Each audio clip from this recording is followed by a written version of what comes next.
나라에 돈이 없는 게 아니라 도둑놈이 많은 것이다. 허경영. 요즘 들어서 이 어록이 너무너무 우리 국민들에게 가슴속에 와닿고 있습니다. 자, 지금 이 슬라이드 쇼를 보시면요. 전국 상가들, 마을에까지 또 바다 호수에까지 태양광 패널로 이렇게 뒤덮여 있는데요. 이게 전 정부에서 수십조 원의 국민들 호주머니를 털어서 이 사업에다가 지원을 해준 그런 상황이었죠.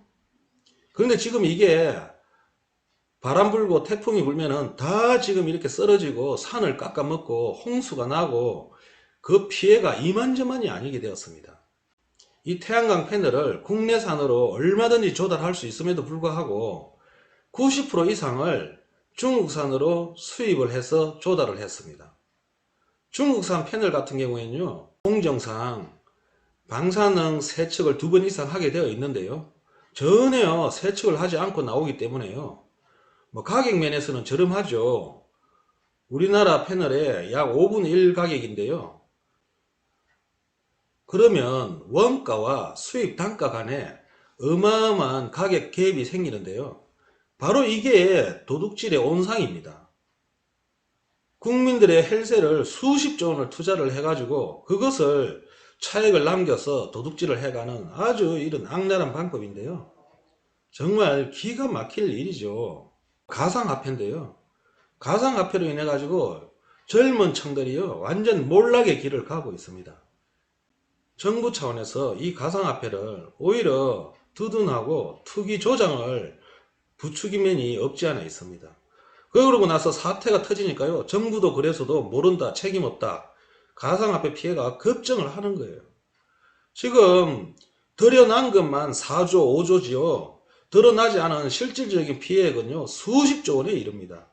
이게 문재인 정부의 대국민 도둑질이었습니다. 자, 그러면은 정말 역대 정부들은 어떤 방법으로 국민들의 호주머니를 털고 도적질을 해갔는지 한번 알아보겠습니다.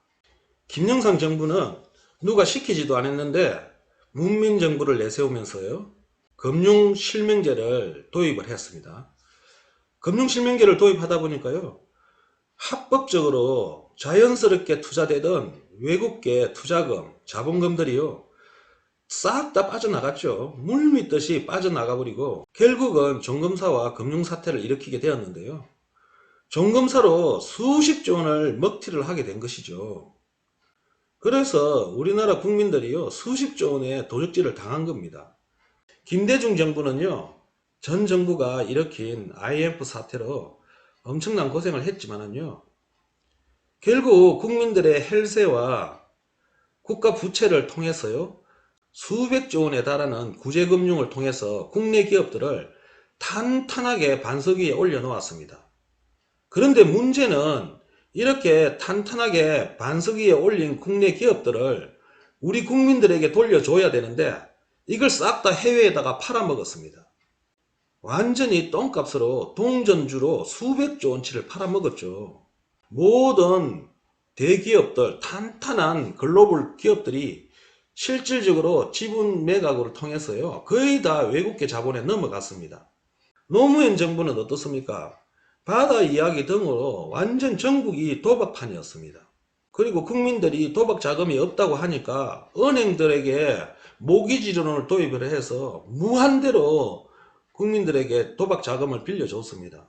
그래가지고 이 모기지론으로 수십조 원, 수백조 원을 빌려서 이명박 정부는요, 많은 사람들이 4대강 사업으로 도적질을 해갔다 그러는데요. 실제로 도적질 해간 거는요, 바로 해외 자원 투자입니다. 지금 와서 밝혀진 게 건질 게 하나도 없답니다. 그러면 한마디로 말해서 수십조 원 빼돌렸다라는 거예요. 이게 그 나라들하고 짜고 빼돌린 거예요. 이 돈 다 누가 가져갔습니까? 이게 다 국민들의 헬세 나라 돈인데요. 이렇게 도적질을 해갔습니다. 자, 문재인 정부는 처음에 태양광 사업 가상화폐 얘기를 했죠. 더 말해서 못하겠습니까? 자, 그러면 이제 남은 거는요, 지금 현 정부인 윤석열 정부인데요. 윤석열 정부는 지금 안타깝게도 어디 도적질 해갈 게 없어요. 지금 도적질 해갈 거는 공기업하고요, 대통령직인데요. 우리 국민들이 잘 살펴보아야 하겠습니다. 지금 윤석열 정부가 국민들이 원하지도 않는데 청와대 이전 사업을 해가지고 청와대를 지금 뭐 국민들한테 돌려줬다는데, 원래부터 청와대는요 국민들 거 아니었어요. 뭘 돌려줬다 그래요? 누가 돌려받기를 원합니까? 청와대 돌려주지 말고요, 돈을 돌려주세요. 돈을, 너네들이 훔쳐간 돈 돌려주세요. 이런 공기업 매각이나 대통령직 매각을 우려하지 않을 수가 없는 거예요. 청와대 팔아먹었는데 대통령직은 못 팔아먹습니까? 그래서 대통령직 팔아먹는다는 것은 내각제로 간다는 소리입니다. 대통령직은 나라 정치를 잘못하면 그 책임을 대통령에게 묻기 때문에 어느 정도 담보가 되지만요, 내각제라는 건요 아무런 담보 제공이 안 되는 거예요. 그냥 합법적으로 그냥 대놓고 나라 돈 도적질 해가고 국민 호주머니 털어먹겠다라는 거예요. 우리나라에 남아있는 마지막 우리 국가의 기본 근간을 해체시키는 공기업 매각은 절대적으로 막아야 되죠. 우리나라의 수장이라고 하는 것들이 싸그리 다 도둑질만 해가는 이런 엄청난 사기꾼들이었습니다. 우리 국민들은 손가락을 10번도 더 잘라내야 돼요. 그 도장 찍은 손가락 그 놔둬서 뭐합니까? 어떻게 뽑았다 하면은 이렇게 도둑놈들만 뽑습니까? 우리나라 국민들 눈에는 마귀 귀신이 붙었습니까? 뭡니까? 우리 국민들의 눈에는 이렇게 허경영이 눈에 안 보입니까? 허경영 삼삼정책이 뭡니까? 나라에 이런 도둑놈들을 싸그리 다 잡아가지고 정신교육대 보내버리고 국민들에게 싹 다 돌려주겠다라는 거 아닙니까? 최악이나 차악이나 다 악한 놈들 아닙니까? 그래 지금 뽑아놓으니까 기분 좋습니까? 나라 꼴 잘 돌아갑니까? 그러면 뭐하러 대통령 뽑아요? 대통령요? 저 개새끼 한 마리 그냥 청와대에 앉혀놔도요 지금 이것들보다는 잘할 수 있습니다. 이제 허경영 3.3 정책을 들여다보고요, 또 한 번 기회가 주어진다면 허경영에 투표를 하시고 허경영을 선택해야 됩니다. 나서지 않는다면 나설 때까지 우리가 투쟁을 해서라도 나서도록 만들어야 됩니다. 우리나라 역사상 5,000년 만에 처음으로 허경영 나온 거예요.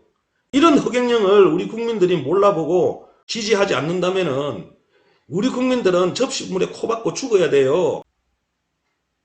언제까지 이런 도둑놈들만 키울 겁니까?